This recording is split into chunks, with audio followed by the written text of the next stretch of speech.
এজন্য আল্লাহ রাব্বুল আলামিনের কাছে আরেকবার কালিমাতুশ শুকর আদায় করে বলি আলহামদুলিল্লাহ। আলহামদুলিল্লাহ। মুআজ্জাজ হাজিরিন, প্রত্যেক কাজের শুরুতে আল্লাহ রাব্বুল আলামিনের কাছে সাহায্য নিয়ে সেই কাজটা শুরু করতে হবে। তাহলে আল্লাহ রাব্বুল আলামিন প্রত্যেক কাজের ভিতরে খায়ের এবং বরকত দান করে। আল্লাহ তাআলা সেই কাজের ভিতরে রহম দ্বারা পরিপূর্ণ করে দেয়। তো আজকে পবিত্র জুমার আলোচ্য বিষয় হলো বিসমিল্লাহির রহমানির রহিমের ফজিলত। সংক্ষিপ্ত পরিসরে নির্ধারিত সময়ে আমরা শোনার চেষ্টা করব ইনশাআল্লাহ। হাদিস বর্ণনা করেছেন আবু বকর সিদ্দিক রাদিয়াল্লাহু তাআলা আনহু আনিন নবী সাল্লাল্লাহু আলাইহি ওয়া আলিহি ওয়াসাল্লাম মান ক্বালা বিসমিল্লাহির রহমানির রহিম কাতাবাল্লাহু তাআলা লাহু আশরাতা আলাফিন হাসানাতান ওয়া মাহা আনহু আশরাতা আলাফিন সাইয়্যাতান ওয়া রাফা'a লাহু আশরাতা আলাফিন দারাজা। বলুন সুবহানাল্লাহ। সুবহানাল্লাহ। প্রখ্যাত সাহাবী আল্লাহর রাসূলের একনিষ্ঠ সাহাবী হযরত আবু বকর সিদ্দিক রাদিয়াল্লাহু তাআলা আনহু, তিনি নবী হযরত মুহাম্মদুর রাসূল সাল্লাল্লাহু আলাইহি ওয়াসাল্লামের পক্ষ থেকে, তার থেকে শুনে তিনি বর্ণনা করেছেন হাদিসটা। খলিফা আবু বকর রাদিয়াল্লাহু তাআলা আনহু বলেন যে রাসূল আরবি হযরত মুহাম্মদ সাল্লাল্লাহু আলাইহি ওয়াসাল্লাম বলেছেন, যে লোক বিসমিল্লাহির রহমানির রহিম পাঠ করে আল্লাহ রাব্বুল আলামিন তাকে 10,000 পূর্ণ দিবেন। বলুন সুবহানাল্লাহ। শুধু এতটুকু কথা, বিসমিল্লাহির রহমানির রহিম ওয়া মান ক্বালা বিসমিল্লাহির রহমানির রহিম কাতাবাল্লাহু তাআলা লাহু আশরাতা আলাফিন হাসানা।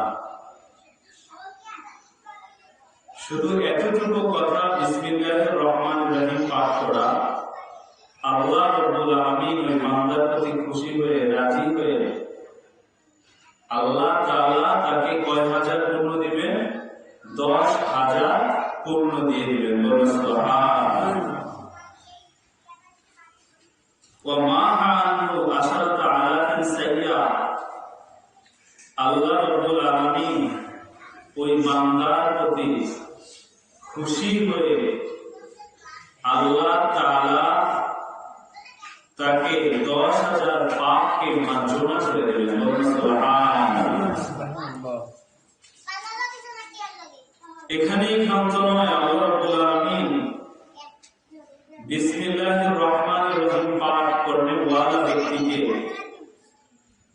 তার 10,000 মর্তবা 10,000 গুণ বৃদ্ধি করে দেবে। বলুন সুবহানাল্লাহ।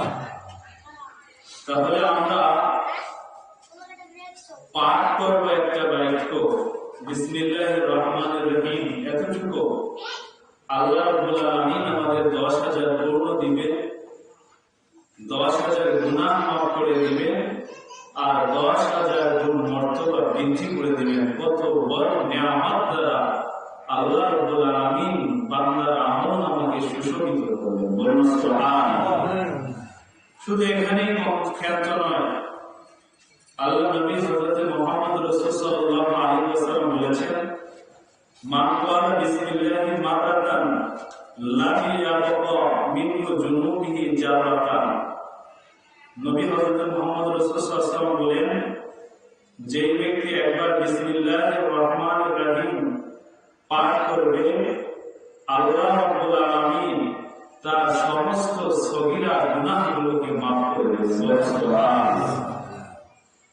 এটা পাঠ করতে হবে অন্তরের একাগ্রতার সাথে, আল্লাহ রাব্বুল আলামিনকে হাজির নাজির জেনে। একজন মানুষের পরিপক্ক ঈমানওয়ালা মানুষ হয় তখন যখন ওই মানুষটা মুখের কথা, অন্তরের কথা এবং তার আমলটা এক হয়ে যায়। মুখে যেটা বলবে তার সাথে তার অন্তরের কথাটার সাথে মিল থাকবে, আর আমলে অর্থাৎ কাজেও সেটা পরিণত করবে। তিনটা বিষয়ের সমন্বয় যখন হয়ে যাবে, আল্লাহ রাব্বুল আলামিনকে হাজির নাজির জেনে এরকম পাঠ করবে, আল্লাহ রাব্বুল আলামিন তার আমল নামকে সব দ্বারা পরিপূর্ণ করে দিবেন। মুআজ্জাজ হাজিরিন, অত্যন্ত গুরুত্বপূর্ণ বিষয়। অপর হাদিসে নবী আলাইহিস সালাতু ওয়াস সালাম বলেছেন, ইযা ক্বালাল আবদু বিসমিল্লাহির রহমানির রহিম ইয়াযিবু শাইতানু কামা ইয়াযিবু রাসাসু ফিন নার। আল্লাহ রাসূল সাল্লাল্লাহু আলাইহি ওয়াসাল্লাম বলেন, বান্দা যখন বিসমিল্লাহির রহমানির রহিম পড়বে, তখন পড়লে সীসা আগুনে ফেলে দিলে যেমনি ভাবে বলে একেবারে তরল হয়ে যায়, অনুরূপ ভাবে কোন ব্যক্তি যদি বিসমিল্লাহির রহমানির রহিম পাঠ করে, তাহলে শয়তান অনুরূপ ভাবে সীসার ন্যায় বলে একেবারে নিঃশেষ হয়ে যায়। তখন আর শয়তান কোন ওয়াসওয়াসা দিয়ে বান্দাকে পথভ্রষ্ট করতে পারে না, বান্দাকে বিপদগামী করার কোন ওয়ে বা পন্থা তার ভিতরে আর থাকে না। তাহলে এখান থেকে অত্যন্ত গুরুত্বপূর্ণ শিক্ষা হলো, যখন বান্দা কোন কাজকে বিসমিল্লাহ ছাড়া শুরু করে দেয়, ওই কাজটার ভিতরে বরকত থাকে না, ওই কাজটার ভিতরে শয়তান অংশগ্রহণ করে। কিন্তু যখন সে বিসমিল্লাহির রহমানির রহিম বলে সে কাজটা শুরু করে দিবে, আল্লাহ রব্বুল আলামিন এই বিসমিল্লাহর উসিলায় শয়তানকে একেবারে নিঃশেষ করে সীসা যত এত শক্ত জিনিস আগুনে বলে যেরকম তরল হয়ে যায়, অনুরূপ ভাবে শয়তান বলে একেবারে নিঃশেষ হয়ে যায়। মান ক্বালা বিসমিল্লাহি ফি উমরাতি মারাতান লাম ইয়াবকা মিন মাসিয়াতিজ যাররাতান। কোন ব্যক্তি তার জীবনে সব গুনাহকে ছেড়ে দিয়ে, অন্যায়কে ছেড়ে দিয়ে,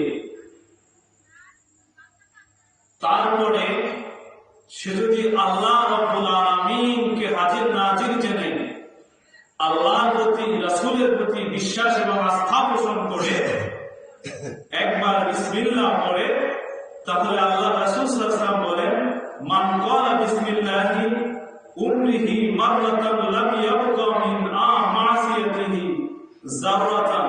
তাহলে তার জীবনে কবিরা গুনাহ থাকে, কিন্তু তার কোনো সগীরা গুনাহ থাকে না। তারপর যদি আবার সে গুনাহে লিপ্ত হয়, তখন আবার গুনাহ হতে থাকে। কিন্তু তারপর যদি সে গুনাহ নাই করে, তাহলে তার আমলনামাটা পরিশুদ্ধ থাকে। কিন্তু যদি তওবার সাথে সব অন্যায়কে ছেড়ে দিয়ে আল্লাহকে হাজির নাজির জেনে এরকম তার জীবনে একবার বিসমিল্লাহ থাকে, তাহলে ওই বান্দার আর কোনো গুনাহই থাকে না। বিসমিল্লাহ এত বরকতপূর্ণ বিষয়। কোন ব্যক্তি যদি খাবার শুরু করে দেয়, কিন্তু বিসমিল্লাহ না বলে খাবার শুরু করে, আল্লাহ রাসূল সাল্লাল্লাহু আলাইহি ওয়াসাল্লাম বলেন, ওই খাবারের সাথে তার সাথে শয়তানও খাবার শুরু করে দেয়। বলুন আলহামদুলিল্লাহ।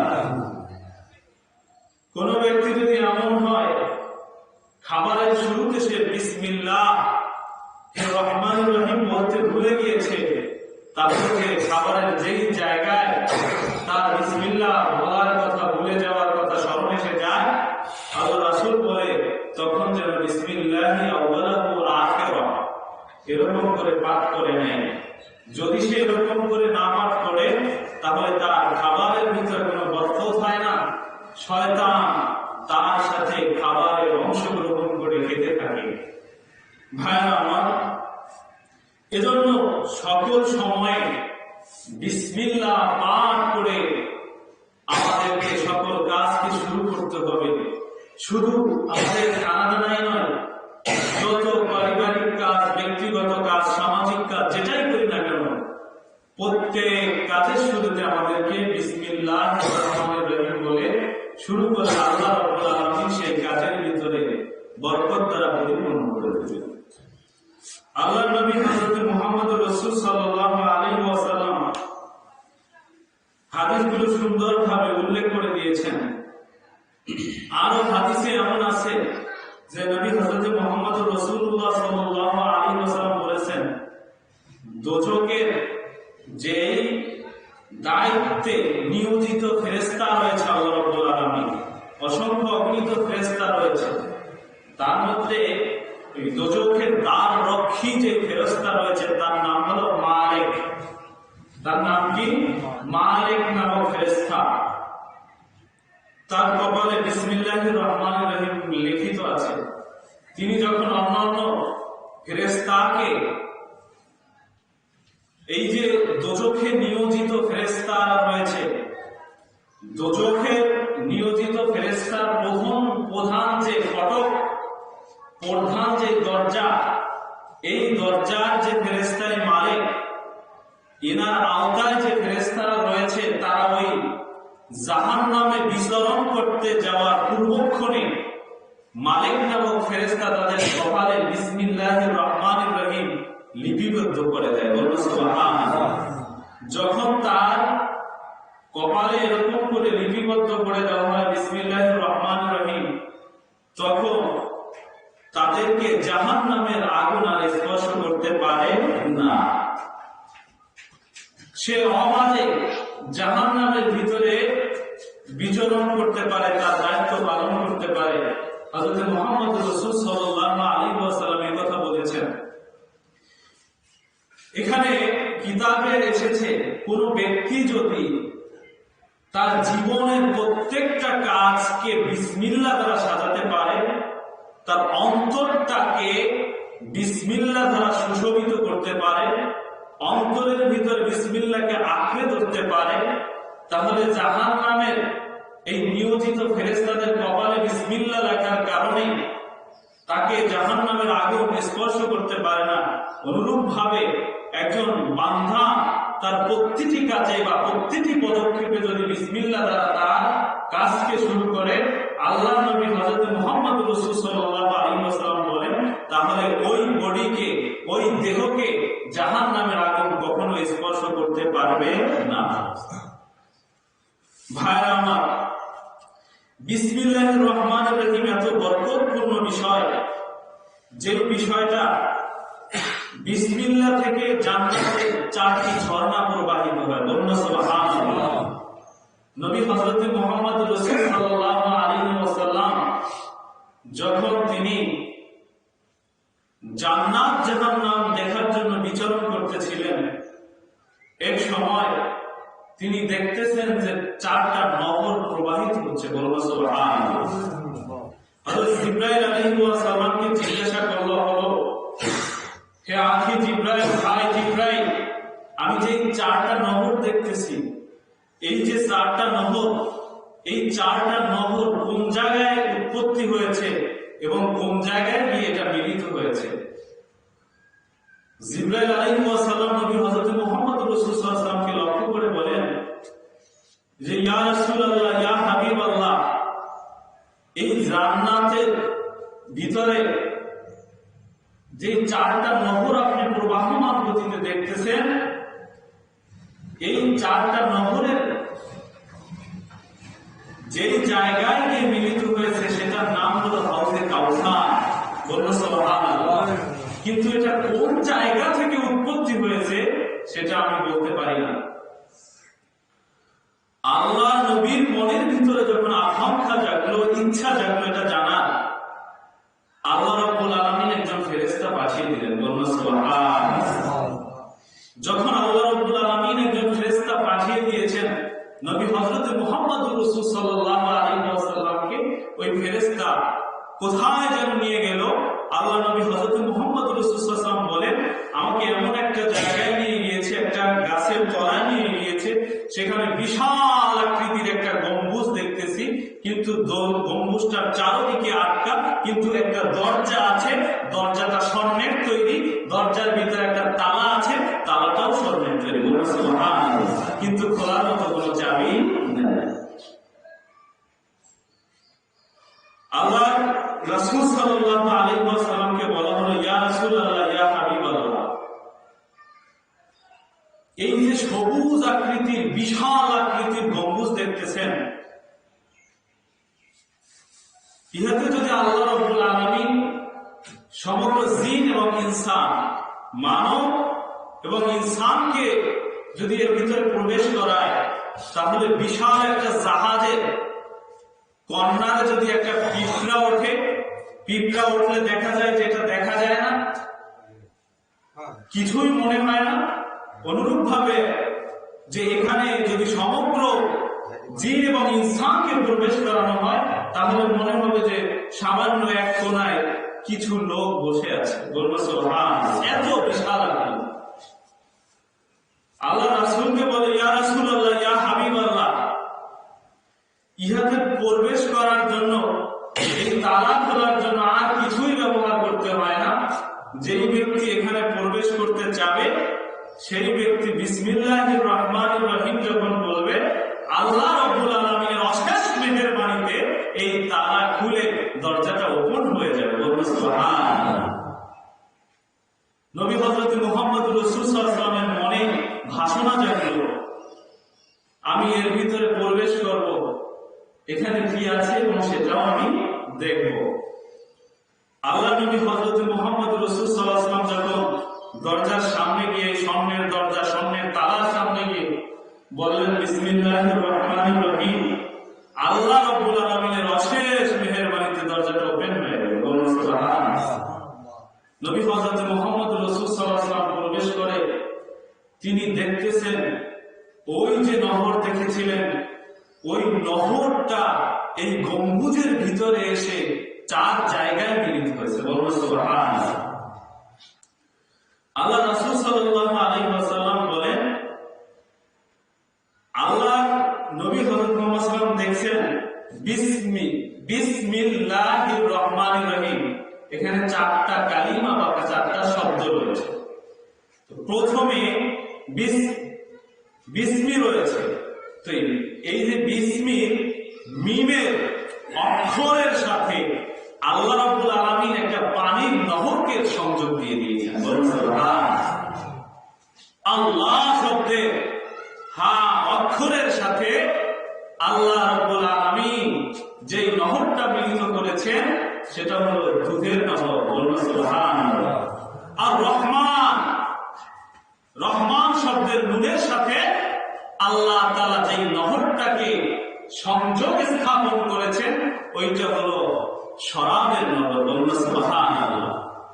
চতুর্থ যে নহরটা মিলিত হয়েছে, সেটা হলো ওই নহর।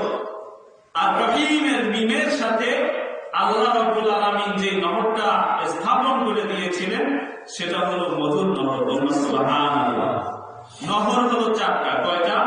4টা। একটা হলো পানির নহর, আর একটা হলো দুধের নহর, আর একটা শরাবের নহর। চতুর্থ নম্বর যে নহরটা হলো, সেটা হলো মধুর নহর। ভাইরা আমার, আল্লাহ রাসূল সাল্লাল্লাহু আলাইহি ওয়াসাল্লাম প্রশ্ন করলেন যে এই নহরের, এই যে আল্লাহ রাব্বুল আলামিন এত সুন্দর করে এখানে সৃষ্টি করে দিয়েছেন, এই নহরের শরাব, মধু, পানীয়, দুধ কারা পান করবে? আল্লাহ নবীকে জানিয়ে দেওয়া হলো, ইয়া রাসূলুল্লাহ, ইয়া হাবিবাল্লাহ, এই নহরের পানি, মধু, দুধ, শরাব ওই মানুষগুলোই পান করবে যারা প্রত্যেক কাজের শুরুতে বিসমিল্লাহির রহমানির রহিম বলে কাজটাকে সূচনা করেছে, ওই ব্যক্তিরাই পালন করবে। বলুন সুবহানাল্লাহ। আল্লাহ তাআলার এই নহরের এত বৈশিষ্ট্য, হাউজে কাউসারের পানি একবার যেই ব্যক্তি পান করবে, ওই ব্যক্তির 50,000 বছরের দীর্ঘ সময়ে কিয়ামতের ময়দানে সে আর কখনোই পিপাসার্ত হবে না। তার পিপাসা লাগবে না, সে কখনোই কাতরিয়ে যাবে না, সে কখনোই দুর্বল হবে না। আল্লাহ রাব্বুল আলামিন ওই সকল বান্দাকে সবল রাখবেন, শক্তিশালী রাখবেন। আর এই পানি যারা পান করবে, তারা জান্নাতের মেহমান হিসেবে ওই সকল বান্দাকে আল্লাহ তাআলা প্রবেশ করাবেন। বলুন সুবহানাল্লাহ। বিসমিল্লাহর অসংখ্য অগণিত ফজিলাত রয়েছে।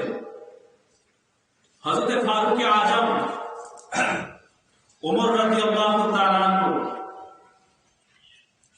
রোম সম্রাট কায়সার যখন ছিলেন, তিনি যখন মুসলমান হয়েছিলেন, মুসলিম হওয়ার পরে হযরত মুহাম্মদ রাসূল সাল্লাল্লাহু আলাইহি ওয়াসাল্লামের কাছে আগমন করল।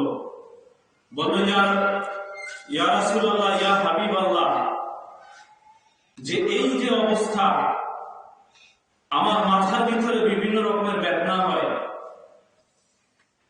তখন যখন তার কাছে খুলে বলা হলো যে আমি বিভিন্ন রকমের চিকিৎসা করেছি, ডাক্তার দেখিয়েছি, কোনো কিছুতেই ভালো হয় নাই, ফারুক আজম ওমর রাদিয়াল্লাহু তাআলা এই কথাটা যখন শ্রবণ করলেন, শ্রবণ করার পর তাকে একটা গিফট হিসেবে, উপহার হিসেবে একটা কালো টুপি দান করলেন। বলুন সুবহানাল্লাহ। যখন এই টুপিটা দিল, তিনি যখন তার প্রসাদ থেকে বের হয়ে টুপিটা তার মাথায় পরিধান করলেন, তিনি পরার সাথে সাথে তার মাথা বেদনাটা দূর হয়ে গেল। বলুন সুবহানাল্লাহ। তিনি আশ্চর্য হলেন যে আমি এত ডাক্তার দেখিয়েছি, এত কিছু করেছি, ওষুধ খেয়েছি, কিন্তু আমার এই মাথা ব্যথা ভালো হয় নাই। আমাকে ওমর রাদিয়াল্লাহু তাআলা আনহু একটা টুপি দিয়েছে, এটা পরিধান করার সাথে সাথেই কেন আমার মাথা ব্যথা বন্ধ হয়ে গেল?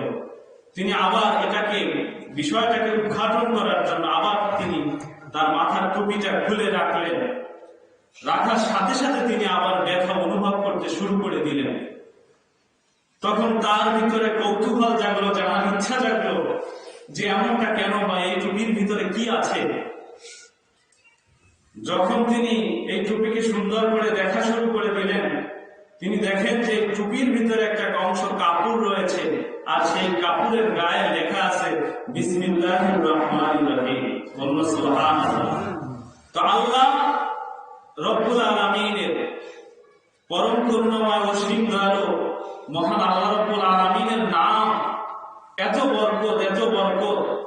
যদি কোনো ব্যক্তি এই নামটাকে শ্রদ্ধার সাথে, ভক্তির সাথে নিয়ে যে কোনো কাজকে শুরু করে, আল্লাহ তাআলা ওই কাজের ভিতরে খায়ের এবং বরকত দ্বারা পরিপূর্ণ করে দেন। বলুন সুবহানাল্লাহ। তো আমরা সকল কাজের শুরুতে বিসমিল্লাহ বলে শুরু করব। আল্লাহ তাআলা আমাদেরকে কাজের ভিতরে খায়ের বরকত দ্বারা পরিপূর্ণ করবে। সকলে ভালো থাকবেন, সুস্থ থাকবেন, এই প্রত্যাশায় আজকের এই পর্যন্তই। আল্লাহ।